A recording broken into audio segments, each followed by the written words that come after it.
Hey, soccer fans, this is Nick for Sons of a Pitch Soccer Central. We are back with our weekly recap, talking all things Major League Soccer and, of course, U.S. men's national team and Canadian men's national team as they are in their final international break, their final tune-up for World Cup 2022 in Qatar. We are talking soccer here on this Monday, September 26th, and in the first half of tonight's show, we're going to look at the U.S. men's national team, their games against Japan and Saudi Arabia, and then the Canadian men's national team's games against Qatar, whatever you want to pronounce it, as well as Uruguay.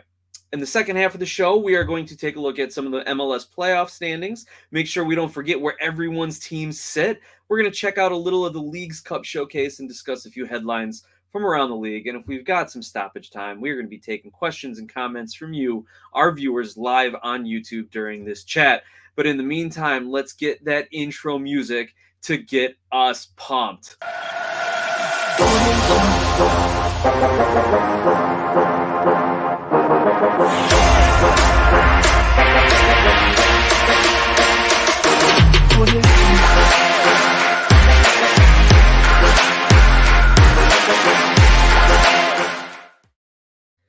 Once again, soccer fans, I am Nick here talking all things USMNT, Canadian men's national team, and MLS as we are doing our weekly recaps at Sons of a Pitch Soccer Central. Thank you for joining us, whether you're on the podcast, whether you're on YouTube, or whether you are listening to our new affiliation over on Golz.tv. That's GOLZ.tv. We have signed a licensing agreement with them where they're going to be running some of our recent videos and content on their website, and they are aggregating as much quality soccer content as they can over on their website. They just launched today, September 26th. We got a few of our videos up as well as other people who've been producing content all around the web. So make sure you go over, check out Golz, GOLZ.tv. Look up Sons of a Pitch Soccer Central and check out the videos. Watch them over there as well if you need to. And always make sure that you're supporting us wherever our endeavors take us. So thank you again for joining us. And if you want to continue to support the show, click an ad, click the like button, subscribe, send us a super chat or a super thanks via YouTube here. And if you really enjoy what we do and want to get involved with us in a more meaningful and a more fuller way, you can always contact us on Twitter at SOP Soccer or via email, sonsofapitchsoccer@gmail.com, and we can talk about sponsorships and getting your company and your brand affiliated with the Sons of a Pitch. All right, that was a lot of housekeeping. Let's take this show international because we are talking USMNT, we are talking Canadian men's national team, we are talking World Cup prep. And I want to thank Rocky at Talking to Woods. I want to thank Angus McCorder. I want to thank brother BKL Contreras for already jumping in and joining us in the chat. Looking forward to hearing what you guys have to think about all this stuff here. So our first game that we're going to look at is the United States game against Japan, played over in Dusseldorf, Germany, a 2-0 defeat at the hands of the Japanese Football Federation there. Two takeaways initially from this game. They played really, really poorly. That's the big takeaway. And the other takeaway is we didn't see their true starting 11, their best players, due to some injuries and knocks, right? Christian Pulisic didn't play. Anthony Robinson didn't play. Chris Richards didn't play. I don't even know if Yunus Musa is at this camp because he's dealing with some injuries as well. So you're out 3 or 4 penciled in starters. But you know what? It's been, I think, a strength of the U.S. team is that because when Berhalter came in, he had such a big player pool to work with because he had a clean slate. He barely rolled with any veterans, and we knew that anyone who was going to be in the 2018 World Cup was not going to be playing in the 2022 World Cup. So he essentially had a clean slate to work with. So they had depth. They've got a big pool of players that they can put in, guys that they've used throughout this last World Cup qualifying window, whether it be World Cup qualifying or whether it be Gold Cup, Nations League, other friendlies. They have a depth of players now, even though they're not all at the top tier level internationally. there's a depth of players in this pool right now. So even though we've had these injuries and guys out, that shouldn't have affected the United States as much as it did. And it really shouldn't have affected how their intensity level was, how motivated they were when they came up, as well as just some bad play. But we'll get into that. Let's take a quick look at who started for the United States in this game against Japan. You had Matt Turner in goal, and along your back line, Sam Vines, Aaron Long, Walker Zimmerman, and Serginho Dest. The midfield group was Weston McKennie, Tyler Adams, and Luca De La Torre, and your offensive attacking players, Gio Reyna, Jesus Ferreira, and Brendan Aronson. So again, not a shabby lineup, not a lineup that you would think would play so poorly. Now, we did see pretty much some line changes by Greg Berhalter as the game went on. At halftime, he brought in Morris, Sargent, McKenzie, and Cannon. And in the 67th minute, he had Malik Tillman and Johnny Cardoso come in. I was a little surprised to see Cardoso get into this camp. I don't know too much about him. He's playing down in the Brazilian league, but it's great that he's on the radar and can kind of break in with this USMNT team. Here's one other aside that I will say, speaking of Cardoso, speaking of Ricardo Pepi, a lot of people are like, oh, Pepi scored one goal since in the last year. Why is he here? You need continuity. You need guys with experience. You need these young players who in the next 2 or even 3, in some of their cases, qualifying windows, can look at the 19 and 20-year-olds at that point and say, hey, man, I've been here. I've been in your shoes. This is what it takes to elevate your game and to compete at the international level and at the World Cup level. So I'm really liking, as far as a roster building move, from what Berhalter's doing and creating this kind of institutional memory, to use a corporate phrase there. So I'm liking that. But here's what really it came down to. The U.S. did not perform. They were not up for the game. Even Berhalter said it afterwards. Coaches weren't prepared. Players weren't prepared. Managers weren't prepared. Like, nobody was ready for this game. And he spread the blame around. And then if you really want to identify what was going on, just look at some of these offensive statistics here, right? 0 shots on goal, 1 chance created, and 2 corner kicks. Nothing going on the offensive side of the ball there. Nothing at all, right? And we even have Rocky saying, essentially, a star USA lineup gets owned by Japan is not a good sign. I might have more hope for Canada. I mean, Canada being in the group of death, going to be really tough for them. But the way Canada played against Qatar is what we expected the U.S. to come out and play against Japan. So, Rocky, it's hard to disagree with you there.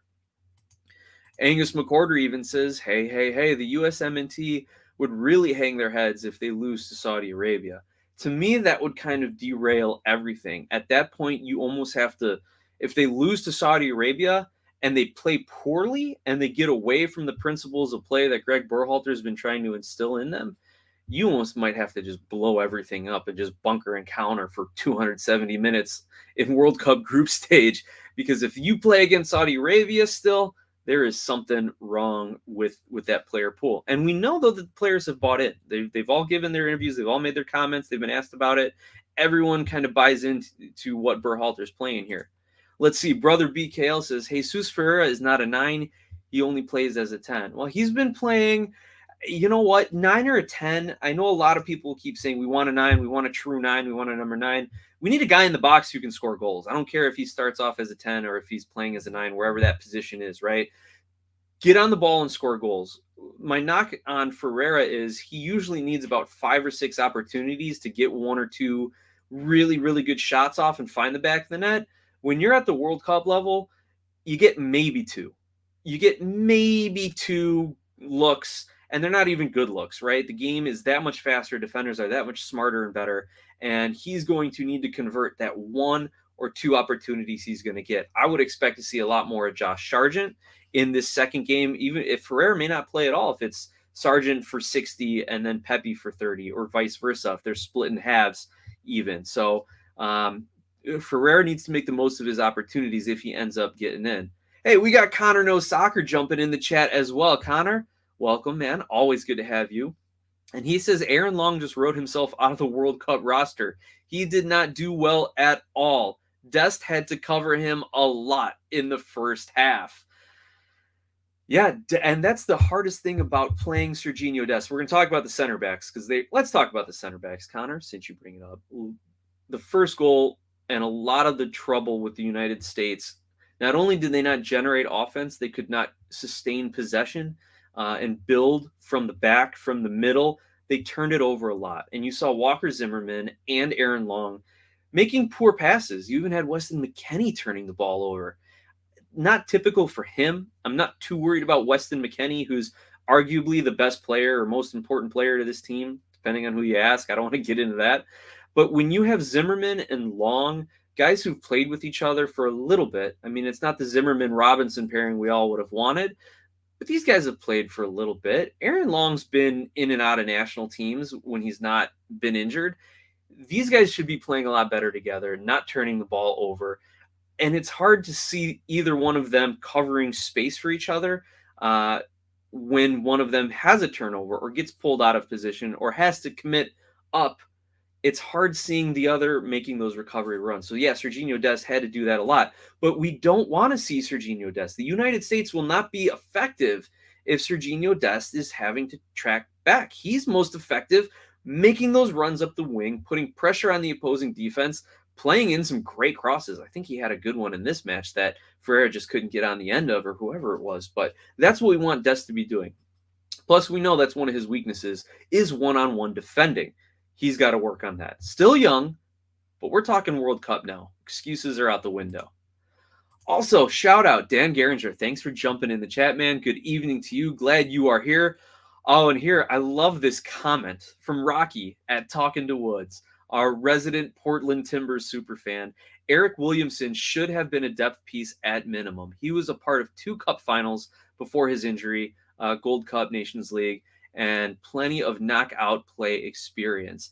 I am actually a big fan of Eric Williamson. This was a guy who a couple years back, they said his head's not in the right place, right? He's cocky. He thinks he deserves to be there. He hasn't proven it, all that stuff. And he then went out and proved it. Played extremely well with Portland, played extremely well when called up with the national team. Injury derailed him. My hope for Eric Williamson is that Berhalter is going to run an MLS camp for teams that don't make, for players on teams that don't make the playoffs between now and the World Cup. My hope, not that I'm hoping Portland doesn't make the playoffs, Rocky, don't get me wrong. My hope is that Williamson gets into that camp or is able to participate and then works his way into a World Cup roster. Because not only can he be of use now, but he could be of use in 2026 as well if he keeps progressing. Want to say hello to Carlington Clark. Hi, thanks for joining us. Let us know where you're jumping in from and how you heard about us, Carlington. It's the first time I've seen your name in the chat. So welcome. And we've got a lot of great comments, guys. This is fantastic. So Connor even says, I watched a lot of the Asian qualifying, and Japan were not to be taken lightly. No, they have been great. Japan, I liken them to the United States. The U.S. got to host World Cup 94. They took a lot of that investment, turned it into the MLS, and has been producing better and better talent year over year. Same thing when Japan and Korea got the 02 World Cup. Japan and Korea have used that as their springboard as well. So Japan is playing really well. And Connor goes on to say Saudi Arabia is not to be taken lightly either. Finished first in their group in Asian qualifying. So, yeah, these opponents are the perfect ones for the U.S. to be playing, to be having these friendly matches, to get used to that Asian style, especially with them having a game against Iran, the final game of their group stage. And that could be a must-win game depending on how the early results go. So this is excellent scheduling. I like Dan Geringer's comment here. I'd go with Sargent. He's got more experience against EPL and similar level players, and those small details are critical in World Cup play. So I think Sargent might be edging into the starting spot, but again, it's going to come down to form. It's going to come down to who's best suited for Berhalter's system on that day. But, you know, if they need a guy who is, depending on how the Saudi Arabia game goes, if they can't play Berhalter's system, then they're going to just have to pull in a Vasquez or a Pifak and just say 60th minute, tie game, down a goal, whatever, like go Hulk smash, go jump in, make runs, make slashing runs, make direct runs, whatever whatever they need at that time. Or depending on his injuries and how teams are going to play, maybe Pulisic's that super sub off the bench. So let's continue looking at some of the U.S. Japan notes that I got here. Like I said, some of the words that I've heard to describe them in the media lately: uninspired, abysmal, lackluster, worrying. But what I do want to address is a lot of people are blaming Berhalter, and specifically Greg Berhalter's system, that the U.S. wants to play out of the back, build possession, and it's too difficult for these players to learn, or they don't have time to learn a difficult system, or it's not effective against better play. I got a lot of thoughts on that because I don't think it's the system. At least you can't blame the system at this point, right? Berhalter purposely did not make adjustments in this game, right? He changed players and wanted to see who could play in that system against a pressing Japanese team. Again, my opinion, I'm not basing this on any sort of comments made by him or any other reporting that I've heard, but in my opinion, if I'm trying to prep my team to work on the finer points of this possession-based system, I'm not going to use the first friendly match to say, oh gosh, we got to adjust and figure out how we can beat Japan. No, the goal is not to beat Japan. The goal is to fine-tune your game plan and then unleash it against Saudi Arabia. And as much as fans want the United States to go out and win every game ever all the time, because that's what fans do, and I'm not going to fault them for that, there's a bigger picture here, right? And we're always building to that game against Wales. Now, the other thing, Japan pressed high, which is the perfect counter to a build from the back system. If we see this in the World Cup, Berhalter will make adjustments. There will be earlier substitutions. There will be different lineups.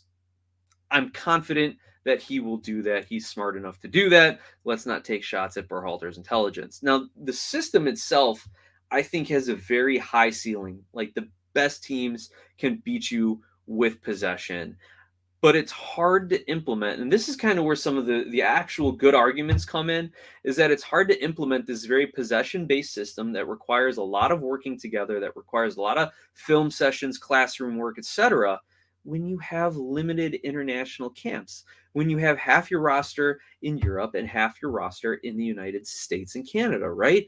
Like, it's difficult to get everyone together to do that. And there was a lot of talk after the 2018 World Cup where France won the World Cup essentially playing a bunker and counter style. You had Paul Pogba sitting deep and then just spraying balls forward, right? And letting Griezmann run onto a lot of them. And it worked their way to a World Cup title. Now, maybe Berhalter's trying to get ahead of that curve, because teams who are going to want a bunker, you beat them by having a possession, right? And picking them apart and playing in crosses and having possession. And we've seen it work in CONCACAF, right? Despite what happened during World Cup qualifying, remember, the goal is to qualify, not win every game in qualifying. Won the Gold Cup, won the Nations League, qualified for the World Cup. Like, it works in CONCACAF because we have a higher talent level as well.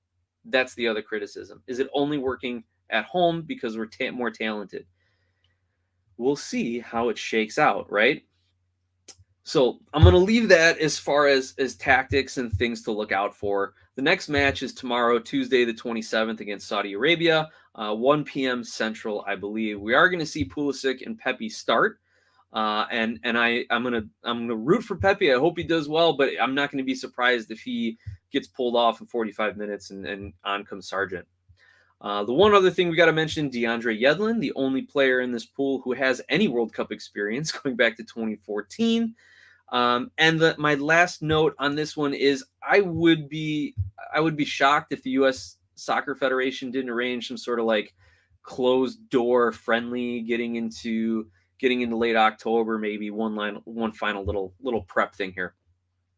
Also reminding everyone, make sure you like and subscribe to the channel, because Mike is going to do another Gamecast chat host tomorrow for U.S. Saudi Arabia. So make sure you join us at 1 o'clock, and you can join the chat just like we're doing here tonight. So let's get a couple comments and we'll move on to Canada here. Connor says, the problem with the U.S. roster is that we have too many MLS guys. No knock on the league, but teams like Argentina and Brazil only have 2 to 3 players from their domestic league, and the rest are abroad. That's an interesting take, Connor, and I think this argument is kind of being shown less and less to be true that MLS players are less than European players. We see guys like Jordan Morris, Walker Zimmerman, Miles Robinson, Paul Arriola, guys like that who are very, very good in MLS, who can cut it at the international level, and for one reason or another never got the opportunity to go overseas. When Morris and Arriola did go overseas, they ended up picking up injuries, and Morris even said, he's like, I like playing in Seattle. Like I had my opportunity and I came back. And you want to go back further, you had guys like Donovan and Dempsey who were still playing domestically and carrying that team to the knockout stages. So I'm not going to totally disagree with you, Connor, but I do think that argument is losing a little bit of its shine and is not as easy for other criticism or other critics of Greg Berhalter and the U.S. Soccer Federation to use. And finally, we got RBI, Red Bull Insider, jumping in the chat. What up, RBI? Great to have you with us tonight. So that was the U.S. game. Let's just scroll down and look at a few more of the stats as we get into our Canada wrap-up. And here's what's interesting. The U.S. won a few more duels here than Japan did, but Japan won most tackles. In fact, the U.S. had, I think, 8 turnovers in the first half, in their own half. So that was, I think, an all-time high for the U.S. men's national team. You can see the shooting breakdown. The U.S. was not getting any chances in and around the box, but Japan was all over the 18. We're looking again at some of the shooting statistics here, some of the passing statistics and breakdowns, not the best passing game from the U.S., and then looking at the possession. There we go. Now, let's move on to Qatar versus Canada. And here, great comment here by Angus McCorder. A big part of the reason why Saudi Arabia is not better is because domestic players are not allowed to compete internationally. I had no idea about that rule. Is that a federation rule? Is that a Saudi Arabia like law type of thing? But that is really interesting. But now that you mention it, yeah, you don't really see, looking at English rosters, Italian rosters, some of the bigger leagues or even some of the middle tier leagues around Europe, South America, the US, you don't see any Saudi Arabian players. That's really interesting that you bring that up, Angus. Thanks for letting us know. I know we've seen a number of higher profile players, most notably Jovinko going over to play in Saudi Arabia after his career. But that is interesting that Saudi Arabia doesn't have that sort of thing. Thanks for pointing that out. But now let's look at Canada. Canada ends up on the other side of a 2-0 victory in their tune-up match. Kyle Larin gets a goal in the 4th minute, Jonathan David in the 13th minute, and Canada seems to be in decent shape as they move into their next match against Uruguay. Their starting lineup, you had Borjan in goal, back line of Miller, Vittoria, and Johnston. Midfield of 4, Adekube, Estachio, Piet, and Hoylett. You had Davies kind of playing that free-roaming attacking player, and then Larin and David up top, the 2 goal scorers. What a concept. Your strikers score goals. Amazing how that works, USMNT. Anyway, Canada, I didn't get to watch this game, but looking at the statistics and kind of hearing a little bit about it, Canada was very much in control of the game. Qatar's better than people think. And if you remember back in 2021 in the Gold Cup invited Qatar to come play with over here, and they advanced the semifinals, falling to the United States 1-0. They ended up 2 wins and a draw in their group stage. And every player in Qatar, on Qatar's national team, plays in the Qatar domestic league. So even though they're not all on the same team in the league, there's a lot of continuity, a lot of familiarity, and that is going to prove valuable for them in the World Cup. That's almost like the NCAA comparison that I always make. The mid-major team that starts 4 seniors and a juniors going up against the blue blood that has 2 freshmen and 3 sophomores who are just McDonald's All-Americans, right? And then that mid-major pulls off the big upset. So I think that's what Qatar can kind of hope for, is that their cohesiveness, their style of play, and their just understanding of playing with each other can carry them. But anyway, this is Canada. So Canada, too, also has a little bit of health that they need to address. They've had a few guys out with some knocks. But Canada, similar to the United States, is looking for that non-CONCACAF competition. They needed to play a team from the Asian Federation. Maybe not Asia. I forget who else is in the group. Belgium, Morocco, and I forget the fourth team. But they're going to need this varied competition to kind of expose them to some different styles of play and talent. Now, Canada's next match, also tomorrow, September 27th, against Uruguay. Apparently, Uruguay is a good opponent, with the U.S. playing them as well to get people prepped for the World Cup. Now, Red Bull Insider says, great win by Canada. I didn't watch the game, but it looked like Canada dominated. I'm with you, and we'll look at some of the statistics in a second. And Angus McCorder says, Canada played very well. I thought Qatar was supposed to be better, but I guess they are an unknown quantity. I think there is a little bit of an unknown quantity, again, because all of their international players play domestically, but they're starting to break out onto that world stage. And isn't that the point of giving them the World Cup?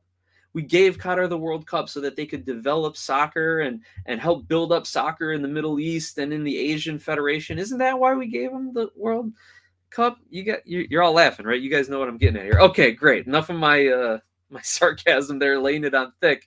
And thank you, Connor. Yes, Serbia is the fourth team in Canada's group. So Canada, Serbia, Belgium, and Morocco.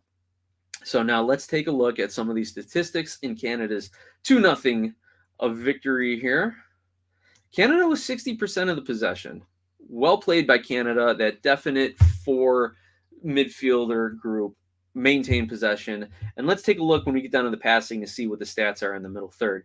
638 passes with 92% accuracy.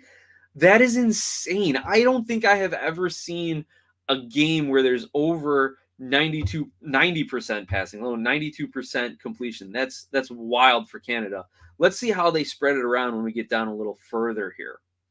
3 offsides and corner kicks 6. So usually I look at corner kicks to see if a team is really pushing and getting into those deep spaces behind some of the defenders. Canada only winning 6 corners. Pretty good, but teams are starting to cross the ball a lot earlier than getting stuck into the corners. So I might have to change my thinking on that one. But as we're getting down to some of the passing numbers here, Canada's passing in the final third, 82.6%. And that definitely plays into what Brother BKL is saying about Qatar. Counterattack. When he watches the Canada formation, they play as counterattack, defend the ball, pressing, and Qatar has a solid lineup. Though they play like defense without the counterattack. So thanks, Brother BKL. Let me try and parse that out so I can understand what you're saying there. Like, yeah, Qatar definitely sitting back. They didn't have their usual counterattack in this game. I think that's what you're trying to say. And it's well put. If you look at these passing numbers, right? Canada had 82% passing in the final third. That's insane. Teams don't even have that in their defensive third when they're just knocking the ball around. That is wild. And here's the possession metrics at the 5-minute intervals for Canada. So Canada with a dominant performance gets the 2-0 victory. And at the end of the day, isn't that what you want? Get the win and move on to the next game. Speaking of moving on, we are going to take our halftime break now. This week, no MLS action, no Chicago Fire recap. So we're just going to take a short break. We want to make sure we thank our sponsor, John Donovan and Skira Icelandic Spring Water, available at your local 7-Eleven. Go out, pour yourself a drink. We'll be back in about 30 seconds, everybody. Thanks.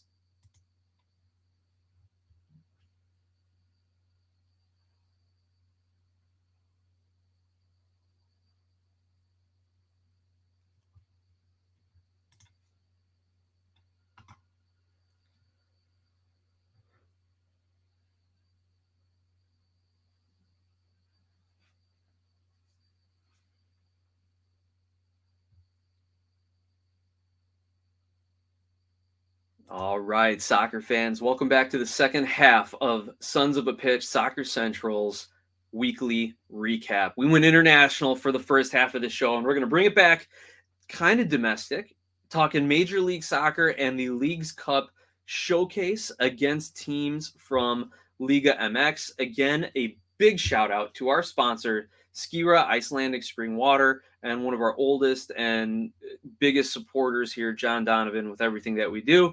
John, Chicago Fire are out of the playoffs. We can stop pulling out the hair of our heads and screaming and ranting, and now we can look forward to their offseason moves. So I'll leave you with that. Maybe we can just sit back and enjoy the last 2 games of the season knowing that they don't matter. Anyway, if you also want to support the show, viewers and listeners, the best thing you can do is just share the link, share the podcast, share the video. Go find us on goals.tv, GOLZ.tv. Watch a few videos over there. Let the guys over at Goals TV know that you love our content, that you want to see Sons of a Pitch Soccer Central featured, and we'll work with them on adding more content to their webpage as well. You can also click an ad, let the ads play, throws a few pennies our way and does nothing for you guys, right? Easy stuff to help support the show. And if you want to take a big step forward, you can give us a super chat or a super thanks via YouTube, one of those paid for comments, if you will, as well as reach out to us at Sons of a Pitch Soccer Central at Gmail, or Sons of a Pitch. My goodness, I can't even remember it. Sons of a Pitch Soccer at gmail.com. Can you tell it's been a long day for me? Or at Twitter at SOP Soccer. Thank you guys for supporting us through all of that.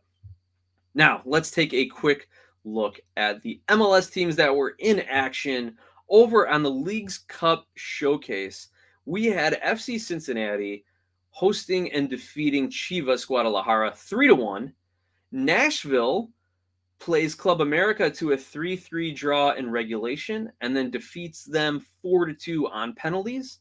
And RSL falls to Atlas 2-1 in Salt Lake. So 3 games this week for the Leagues Cup Showcase. We had a few over weeks past. I think this is a really cool thing because you have MLS clubs who don't get the exposure. You've got your domestic league, you've got US Open Cup, and then you've got CONCACAF Champions League, where if you want to look at teams that have, you want to look at Europe, right? That's the model. So you have Champions League, you have Europa League, and I think there's even a Continental League below that. There's different ways to get in and qualify in advance. They get a lot of exposure, a lot of games. Every domestic league has their domestic league, their domestic tournament, and at least in England, they have another tournament, right? So there's a lot of soccer, there's a lot of exposure, there's a lot of TV money.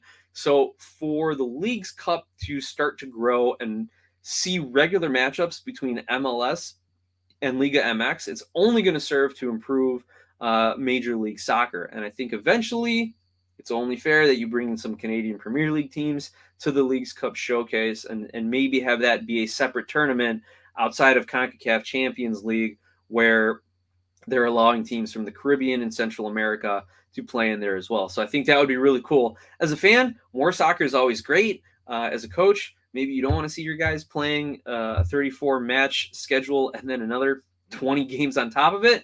But hopefully then that spurs change in the MLS to loosen the salary cap, loosen some of the roster rules, things of that nature, and we can build out better qualifying rosters. Of note, in the FC Cincinnati game, Brandon Vasquez gets, I think, the second goal for Cincinnati. Again, giving Berhalter a little bit of something to think about, maybe calling him into the World Cup roster. But at this point, he hasn't been with the senior team, I don't believe. So I don't see him getting in for a guy like Berhalter who values continuity and cohesiveness and things like that, right?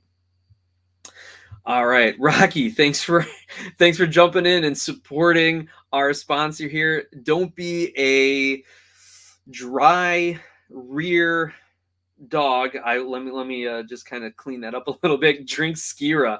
So thanks, man. Appreciate you jumping in. I know you enjoy your Skira water up there in the Northwest. Red Bull Insider asks, why do they have all the games in the U.S.? Let MLS teams travel to Mexico? I don't understand. That is interesting, but you know what I think it is? I think it's all money, right? It's all going to come down to money, and maybe it's facilities as well. The United States, these MLS clubs and teams, they have the stadiums, they have the facilities. Teams want to travel. I mean, if I'm playing from another country in CONCACAF or even around the world, I'd love to come play in the United States and hang out here for a few days and see what LA's got to offer, see what the Midwest has to offer. Midwest, maybe not the Midwest. That's the Chicago boy in me plugging it there. But, spend a couple days in Nashville. That'd be a lot of fun. So maybe it is that these teams want to come up here. Maybe that's part of the TV rights. Maybe that's the MLS looking at Liga MX and saying, look, we don't need your money, but you need our money. Like, we're the growing league. We have a huge population of Mexican Americans, Latinos, Hispanic Americans from all over North America and South America here in the United States. They're getting into their local clubs as much as they are supporting their clubs from their country of origin or their family's country of origin. Like, we don't need Liga MX, but the partnership can elevate both of them higher than what MLS could do by itself. So maybe that's why they're trying to do everything in the United States. Maybe it's a security thing. Maybe it is a money thing. It might be cheaper TV broadcast. Who knows? But it would be interesting as the League's Cup expands and actually becomes a more formal tournament to see teams playing back and forth. I don't know if they're ever going to go to a home and home kind of format, but right now it's been a lot of fun. Want to say hello to Salvador Chavez. Hello. Thanks for joining us in the chat, my friend. Great to have you with us as always. What are you thinking of everything you've seen in the international window? Are you excited for the World Cup? We've got some great comments going. Angus McCorder also says the reason why these teams from Liga MX are coming to the United States must be because MLS teams travel like crazy compared to other countries. Yes, that I hadn't thought about the domestic travel schedule. You're absolutely right. Those games from, gosh, when did Miami play Vancouver? That is a road trip if there is a definition of a road trip. And then you've got teams like Nashville, to some extent Minnesota, Chicago, and Kansas City, and now St. Louis coming in, who are smack in the middle of the country and are going back and forth to each coast. You're right. That travel schedule could be a big reason why these clubs or why these Leagues Cup games are being played in the United States. Besides, just showcase. Let's have some fun, right? And yeah, Red Bull Insider says they should have two legs, one in the U.S., one in Mexico, and Dan Geringer jumps in as well. Maybe they are setting it up for a home versus home setup. Possibly. But at this point, I'm happy to see him coming in here. And, maybe it's just the fact of the season, right? Like the MLS has been in full swing. It's still a little towards the beginning of the season, so maybe these clubs can't get away with it as much. But anyway, that is the Leagues Cup part of our MLS review. We actually did have a live MLS game this week as we quickly scroll past that Japan-USA score. Let's just take that off the screen. We had the San Jose Earthquakes hosting the LA Galaxy. LA still on their playoff push. And the scoreline is a lot closer than the game was. LA was up 3-0, and then San Jose gets a penalty kick, I want to say in the 60 or 70 something minute, and then they get the second one in stoppage time to make the scoreline look respectable, but LA really kind of dominated this game. Of note for the Galaxy here, you had Chicharito with his brace, as well as Brugman for the Galaxy getting one. Always nice to see other guys contributing. That's what you need when you're going to make a push for the playoffs. That's what you need if you want to make a run in the playoffs, is your role-playing guys really stepping it up. So, yep, we had Christian Espinoza, 74th minute PK. Cardoso gets the stoppage time, second for San Jose, but not enough. Now, looking at the stats, the Galaxy had 55% possession, only 4 shots on goal, but 3 of them went in the back of the net, and that's what counts. Holy cow, what were we talking about? Passing numbers? Is there something wrong with the MLS's partner in statistics here? 91% passing accuracy for the Galaxy? That does not seem right on this night. Let's continue down. Look at a few more of the stats here. Corner kicks, Galaxy only with 6 and 1 offside, so they must have been playing a lot centrally in that kind of zone 14 just outside the opposing box. And if we're going to look at the shooting, yep, there it is.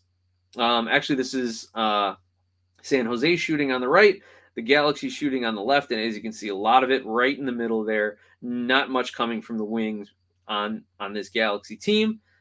I want to go find these passing numbers because, again, look at that. 85% passing in the final third. This is wild. Something's got to have changed in the MLS statistics community. If you guys have seen that, if you know it, let me know, because these passing numbers that we're seeing on their website are absolutely wild. Extremely high passing numbers. Hey, maybe that's just how good the game was, right? Let me know. Did you guys get to watch this game? Did you see it? Was there a lot of complete passes in this one?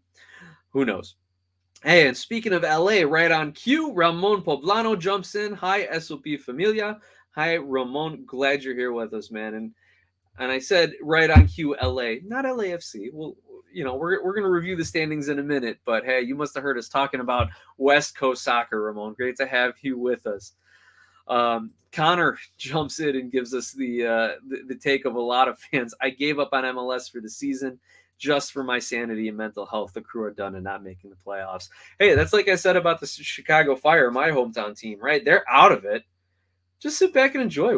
Find some fun, right? Let's see who the young players are that can step up. Is Cucho just going to go balls out and knock 2-3 in the next game? Who knows? Ramon, what was this tifo? I didn't get a chance to look it up. Let me know what this tifo was that got Chicharito so fired up, right? Dan, we'll be at the Galaxy game this weekend. Oh, that's going to be an awesome one. Dan, who are they playing? Let us know. I haven't looked up the Galaxy schedule yet on that one. All right, so that was LA San Jose. LA making their playoff push. Let's take a look at the standings here. Starting in the Eastern Conference, Philly in the top spot, competing for the Supporter Shield. It's still close. Montreal technically could take that number 1 spot away from Philly, but doesn't look likely. 2, 3, and 4, Montreal, Red Bull, and New York City. Technically, New York City has not clinched a playoff spot, but I don't see them falling all the way down to 8th place, given the last couple of games around. The bottom half of the playoff bracket in the Eastern Conference is Orlando in 5th, Cincinnati in 6th, Miami in 7th. Now, Connor has anointed the 8th place Columbus Crew as done. And they would have to win those last couple games, get a little help from Cincinnati and Miami to lose, even Orlando to lose. But they don't have the tiebreaker. As we know in MLS, tiebreaker is wins. And right now, Columbus has the least amount of wins of any team from 5th place through 10th place. Their only positive is they've got a positive goal differential. And the only team in that 5-10 range with a positive goal differential is Cincinnati. So if they can win a couple of games, they'll own the tiebreaker, maybe against Cincinnati and Atlanta. That's not good for Columbus. That's it. So Columbus might be done. Absolutely. Ramona says he's going to Portland to see LAFC versus Portland. That's going to be a great matchup. I would love to get out to Portland and catch a game there. And just every stadium like that, I'd love to. But Portland, for some reason, I got a little soft spot in my heart for Portland. That should be a great matchup. Enjoy it. Travel safe. Rep your team. Bring back 3 points for your guys in black and gold. Dan says, my kids won the Fusion Super Cup. We got 2-for-1 ticks, and most of the team will be there. LA playing, or the Galaxy playing RSL. Dan, that's awesome, man. I'm thrilled for your kids, first of all, to win the cup. I'm going to have to look up the Fusion Super Cup and see what it's like. But, yeah, you can't pass up 2-for-1 MLS tickets when the Galaxy are in town. That's fantastic. Oh, the tifo of Hernandez, of Chicharito being a clown. Wow, I'm going to have to go look that one up. RBI, thanks for letting me know that one. That will be, whew. I mean, Chicharito doesn't need more motivation. He's that very kind of, I guess, kind of cerebral Zen kind of guy, but that's it. Ramon gives a little more details, saying San Jose made a tifo with 2 clowns on one with Carson colors and the other with LAFC colors. Wow. San Jose. That's great level of trolling there, but when you are at the bottom of the table, towards the bottom of the table in your conference, well, then again, maybe that's the only fun you're going to have. That's the only win you'll get is in the tifo competitions and in the fan section. So good for you. Good for you, San Jose. Hey, we've got Mia Mendez jumping in the chat. Hey, Nick, are you okay? Mia, I'm doing very well. Thank you. We're talking soccer. World Cup is less than 2 months away. I'm still trying to figure out how I can convince my IT department to stream the games on our projector in the hall in my office. Not like the actual hallway, but like our conference hall. If I can figure that out, then I'll be better than okay, Mia. How are you? I hope you're enjoying it, enjoying all the international action right now. And yes, RBI, have fun. Good for you, San Jose. Now let's take a look here at the Western Conference standings. We have LAFC atop the standings. They have clinched the number 1 seed in the Western Conference. They will get home field throughout the playoffs, assuming they can win more than one game. They've had some trouble of that in the past, as we know, but we don't have to bring that up while Ramon's in the chat. Next, we have Austin, Dallas, and Nashville rounding out the top half of the Western Conference. Nashville at 47 points should feel fairly secure about their playoff chances. However, 5, 6, and 7 spots, LA, Portland, Minnesota, are on 46 and 45 points. And then RSL is just outside in the 8th spot with 43 points. So depending on that RSL Galaxy game that's coming up, there could be some movement towards the bottom. Portland to LAFC could be some movement towards the bottom with Portland. And we'll have to look at Minnesota's schedule and see. But I think Minnesota does not have it too easy, if I recall. I'm not banking on Vancouver or Seattle pushing up.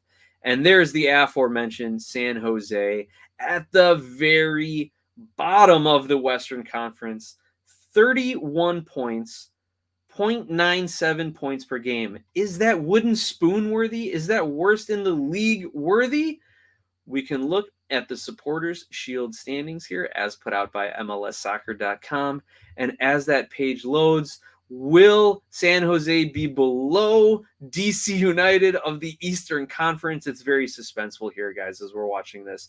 Here, let's keep scrolling. And no, it is DC United with 27 points over 32 games, currently in wooden spoon leading position here, 0.84 points per game. So, hey, maybe DC United can bounce back, get a few more points, jump above San Jose in the wooden spoon standings and not be the worst team. It's tough to see an OG team, an original like DC, winning wooden spoons, but that's the way the league rolls.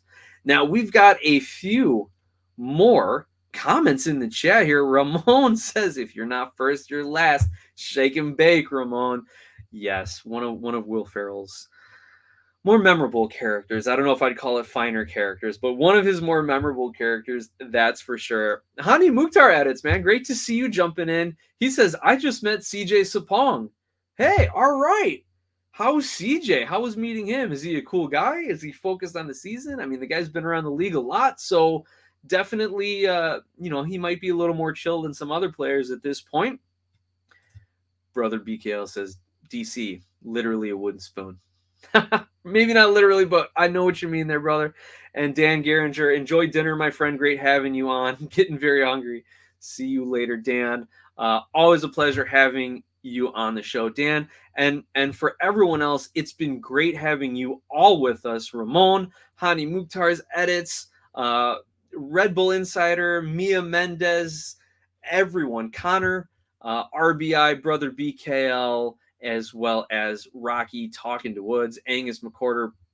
Thank you so much, especially for letting us know that pretty much Saudi Arabia's law is that their players cannot play internationally. So every Saudi national player is playing domestically in Saudi Arabia. Really interesting comments there. Oh, good to know that CJ Sapong is a nice guy.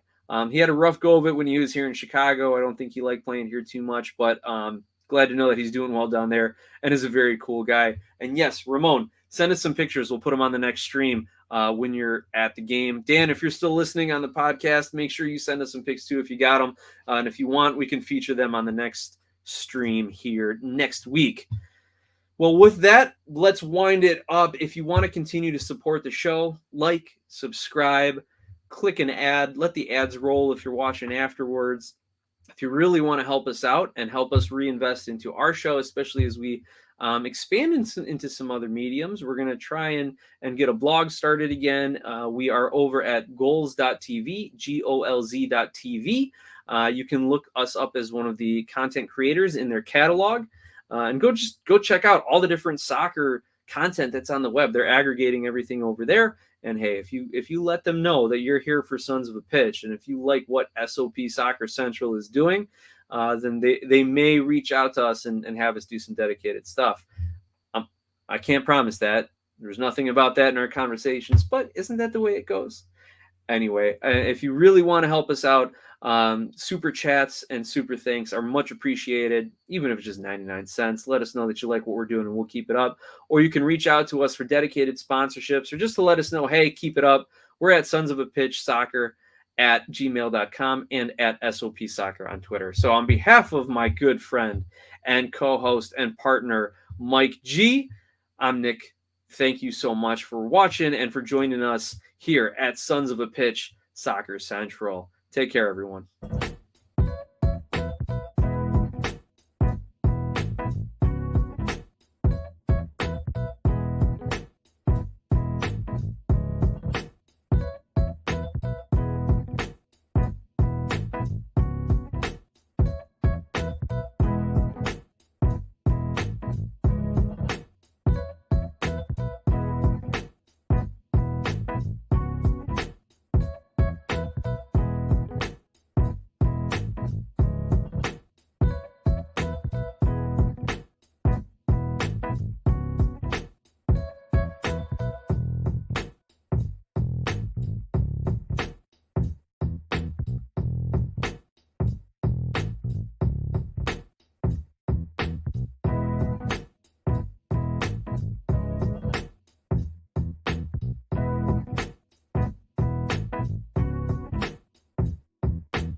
Hey, soccer fans, this is Nick once again for Sons of a Pitch Soccer Central with your post-credit scene. A little something extra I've been doing the last probably 7 or 8 weekly recaps. So if you want to learn a little bit more about me, my soccer history, some memorabilia that I have, make sure you go back and check that out. First of all, got to thank our good friend and supporter of the show, Ramon Pablano, for throwing us a $5 super chat donation.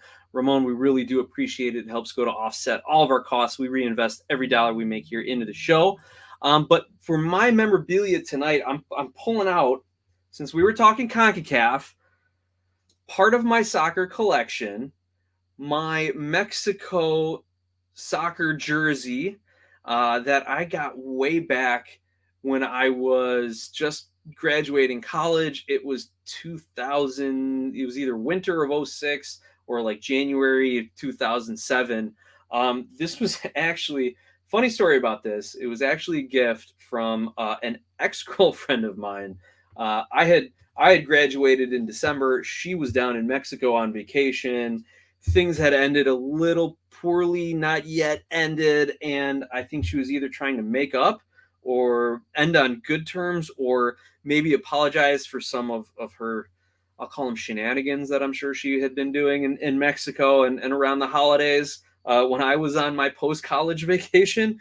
And to be perfectly honest, I never even unfolded this thing. I didn't even know it was a Rafa Marquez jersey until about 5 minutes before I did the show and I unfolded it. So, yeah, this is just another piece of my collection. Obviously, some cool CONCACAF soccer memorabilia, as well as some personal memories from a very, very interesting time of my life. With that, everyone, thanks for tuning in, for learning a little bit more about me, as well as supporting Sons of a Pitch Soccer Central. Take care.